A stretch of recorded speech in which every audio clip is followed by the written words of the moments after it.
Hello everyone, welcome to the Golden Age Career Point. आज की class में one word substitutions के अंतर्गत हम लोग 10 वन वर्ड सब्स्टिट्यूशंस को देखेंगे।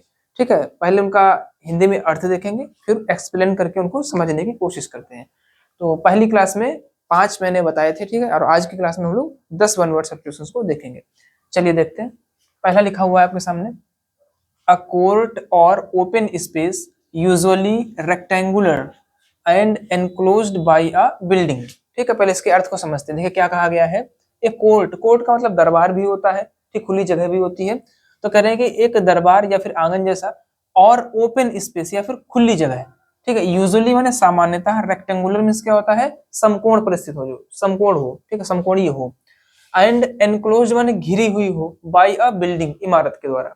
ठीक है, कहने का तात्पर्य क्या है, एक खुली जगह जो चारों ओर से समकोण पर इमारत के द्वारा घिरी हुई हो, उसको क्या बोलेंगे, एक शब्द में बोल देते हैं क्वाड्रेंगल। क्या बोलेंगे, क्वाड्रेंगुलर। ठीक है, क्वाड्रेंगल मींस क्या होता है, चौक बोल देंगे, प्रांगण बोल सकते हैं, या फिर आंगन। ठीक है, चलिए तो अगला देखते हैं क्या है, वार्निंग ऑफ इम्पेंडिंग डेंजर। ठीक है, पहले देखते हैं इसका हिंदी अर्थ क्या है। ए वार्निंग, वार्निंग मींस एक चेतावनी, ठीक, चेतावनी। काहे की चेतावनी है, इम्पेंडिंग डेंजर। इम्पेंडिंग माने बिल्कुल आने वाला जो हो, डेंजर माने खतरा। ठीक है, बिल्कुल आने वाला ही है जो खतरा, उसके लिए चेतावनी। ठीक है, तो इस वाक्य के लिए एक शब्द क्या होगा, मोनिशन। ठीक है, MONITION, मोनिशन। क्या होगा इसके मीन्स, भय सूचना। ठीक है, किसी भी भय की सूचना देना, खतरे की सूचना देना। चलिए नेक्स्ट देखते हैं क्या लिखा हुआ है, एनॉयड और irritated and quick to take offence at petty things. समझते हैं, देखिए एनॉयड माने क्या होता है, गुस्साया हुआ। ठीक है, गुस्साया हुआ, और इरिटेटेड माने झुंझलाया हुआ एकदम। एंड क्विक माने बड़ा ही तत्पर हो, to take offence at petty things. Offence माने क्रोध दिखाना। ठीक है, पेटी थिंग्स माने छोटी छोटी चीजों पर। कहने का तात्पर्य क्या है, छोटी छोटी चीजों पर गुस्सा करके, झुंझला करके, अचानक से, ठीक है, क्रोध दिखाना छोटी छोटी बातों के लिए। तो ऐसे सेंटेंस के लिए एक शब्द क्या होगा, हफी, HUFFY। ठीक है, हफी, हफी मीन्स क्या हो जाता है, झुंझलाया हुआ, क्रोधी या फिर नाराज। ठीक है, चौथा देखते हैं सेंटेंस क्या है, a liquid with healing, magical और पॉइजनस प्रॉपर्टीज। ठीक है, अब जरा समझेंगे, देखिए अ लिक्विड, लिक्विड माने एक द्रव। ठीक है, एक द्रव, विद, अब जो ये प्रॉपर्टीज लिखा हुआ है, ये शब्द हीलिंग के साथ भी है, मैजिकल के साथ भी है, और पॉइजनस के साथ भी है। तो सबके साथ में मिला करके पढ़ेंगे। करें कि एक द्रव कैसा है वो, विद हीलिंग प्रॉपर्टी, मतलब घाव भरने की उसमें गुण हो। ठीक है, घाव भरने का जो प्रॉपर्टी हो, गुण हो। और क्या हो, मैजिकल प्रॉपर्टी, जादुई गुण हो। या फिर पॉइजनस प्रॉपर्टी, माने विषाक्त गुण हो, उसमें विष हो सकता है। ठीक है, तो कहने का तात्पर्य क्या है, एक लिक्विड अवस्था में कोई चीज है, देखो कोई पदार्थ है, और उसके अंदर क्या क्या क्षमताएं हैं, घाव भरने की क्षमता है, जादुई ताकत है, या फिर उसमें विषाक्त लक्षण है। ऐसी चीज को क्या बोलेंगे, बोलते हैं पोषण। पोषण माने क्या हो जाता है, मिश्रित औषधि। ठीक है, एक दवा। चलिए नेक्स्ट देखते हैं, अ sheath for the blade of a sword. ठीक है, देखिए शीथ माने क्या होता है, कवर होता है। शीथ माने कवर। ठीक है, कवर होता है। तो अ sheath for the blade of a sword, एक तलवार की धार को सुरक्षित रखने के लिए, मतलब तलवार को रखने का कवर, क्या बोलते हैं उसको, हिंदी में सभी को पता है, म्यान बोलते हैं। और अंग्रेजी शब्द क्या है उसके लिए, स्कैबर्ड। ठीक, स्कैबर्ड मतलब a sheath for the blade of a sword. एक सेंटेंस हो गया, इसमें क्या कह रहे हैं कि एक तलवार को रखने के लिए जिस कवर का यूज करते हैं, उसको एक शब्द में क्या बोला जाएगा, म्यान। इंग्लिश क्या होगी उसकी, स्कैबर्ड।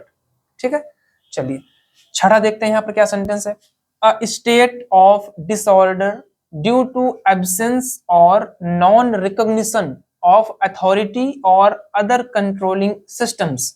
ठीक है, देखेंगे एक शब्द को समझेंगे। ये स्टेट, स्टेट मीन्स क्या होता है, स्थिति या फिर अवस्था या फिर हालत। ठीक है, तो एक ऐसी स्थिति काहे की है, ऑफ डिसऑर्डर, डिसऑर्डर मीन्स अव्यवस्था, है ना, अव्यवस्था। तो कह रहे हैं कि अव्यवस्था की एक स्थिति, ड्यू टू माने के कारण, जो कि उत्पन्न हुई है, किसके कारण उत्पन्न हुई है, एब्सेंस माने अनुपस्थिति, और नॉन रिकॉग्निशन, यहां पर भी अनुपस्थिति से ही तात्पर्य है इसका, जिसको पहचाना न जा सके, मतलब है ही नहीं अस्तित्व में।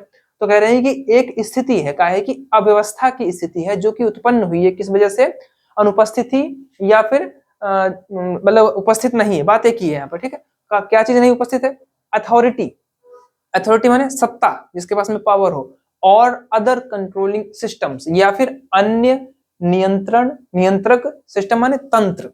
ठीक है, अब देखो पूरा समझते हैं। कह रहे हैं कि एक ऐसी अव्यवस्था जो कि उत्पन्न हुई है, किस वजह से उत्पन्न हुई है? क्योंकि कोई भी एक तंत्र नहीं है, ठीक है, नियंत्रण करने वाला तंत्र नहीं है, या फिर सत्ता नहीं है, इस वजह से जो अव्यवस्था उत्पन्न हुई है, उसके लिए एक शब्द क्या होता है? अनार्की। क्या बोलते हैं उसको? अनार्की। हिंदी क्या है उसकी? अराजकता बोल देते हैं, अव्यवस्था बोल देते हैं, या फिर कुशासन भी बोल सकते हैं इसको। ठीक है, नेक्स्ट देखते हैं। A substance easily evaporated eight normal temperatures. ठीक है, एक सब्सटेंस, सब्सटेंस मीन्स पदार्थ, एक पदार्थ इजीली माने आसानी से, ठीक है, आसानी से या फिर सुगमता से, इवेपोरेटेड माने भाप में बदल सके, एट नॉर्मल टेम्परेचर से, सामान्य तापक्रम पर। ठीक है, सामान्य तापक्रम पर एक ऐसा पदार्थ जो किसमें बदल सके? इवेपोरेटेड, वाष्प में बदल सके, उसको क्या बोलेंगे? उसको बोलते हैं वोलाटाइल। ठीक है, वोलाटाइल मतलब वाष्पशील पदार्थ। इसके एग्जांपल्स क्या हैं? जैसे पेट्रोल हो गया, गैसोलीन वगैरह हो गई। ठीक है, नेक्स्ट देखते हैं। Person who talks too much of himself, एक ऐसा व्यक्ति जो बोलता हो, टू मच माने बहुत अधिक, ऑफ हिमसेल्फ माने अपने बारे में ही, ठीक, अपने बारे में ही बहुत ज्यादा बोलने वाला, ऐसे व्यक्ति को क्या बोलते हैं? ईगोटिस्ट बोलते हैं। ठीक, अहमवादी। एक और शब्द होता है ईगोइस्ट, ईगोइस्ट का मतलब होता है अपने बारे में ही सिर्फ सोचने वाला। ठीक है, स्वार्थी इंसान। ठीक है, नेक्स्ट देखते हैं 9 नंबर। फ्यूनेरल पोयम। ठीक है, बहुत ही सिंपल सा है, फ्यूनेरल पोयम। फ्यूनेरल पोयम का मतलब होता है शोक पर गाया गया कोई कविता या फिर गीत। ठीक, तो इसके लिए एक शब्द क्या हो जाएगा? Elegy.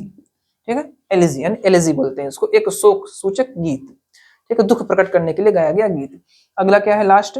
Perception without objective reality. देखिए, परसेप्शन माने होता है अनुभूति जैसा कुछ, महसूस होना। ठीक है, विदाउट ऑब्जेक्टिव रियलिटी माने मतलब वास्तव में है नहीं वो चीज, फिर भी महसूस हो। ठीक है, तो इसको क्या बोलते हैं हम लोग? भ्रम बोल देते हैं, या फिर मति भ्रम बोल देते हैं, मतलब दिमाग थोड़ा सा भ्रम में चला गया, चीज नहीं है वहां पर वास्तविकता में, लेकिन फिर भी महसूस कर रहे हैं। तो ऐसी स्थिति के लिए जो एक शब्द होता है उसको क्या बोलते हैं? हेलुसिनेशन। ठीक है, हेलुसिनेशन हिंदी क्या होगी? भ्रम, माया, या फिर मति भ्रम। ठीक है, तो यहाँ पर 10 वन वर्ड सब्स्टिट्यूशन हम लोगों ने आज देखे हैं। ठीक है, इस तरीके से हम लोग क्या करते हैं, देखिए ये दूसरी क्लास है। ठीक है, थोड़ी थोड़ी देर के लिए हमने यहाँ पर वीडियोस बनाए हुए हैं, जिससे कि याद करने में आसानी रहे। ठीक है, तो आप लोग समझ कर याद करने की कोशिश करिएगा, और स्क्रीनशॉट ले सकते हैं, बाकी इनको नोट भी कर लीजिएगा।